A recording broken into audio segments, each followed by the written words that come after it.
Boire un cocktail en contemplant l'océan dans ce bar ou manger dans ce restaurant de plage, désormais, ce n'est plus possible.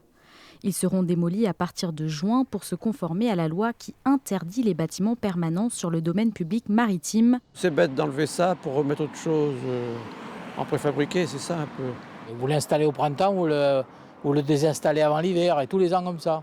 C'est vraiment stupide. Si on veut tuer le petit commerce, il faut continuer comme ça. La loi existe au niveau national depuis 2006, mais elle n'était pas respectée dans cette commune. Le préfet a pris la décision de l'appliquer l'an dernier à la fin du bail d'exploitation des 3 établissements concernés.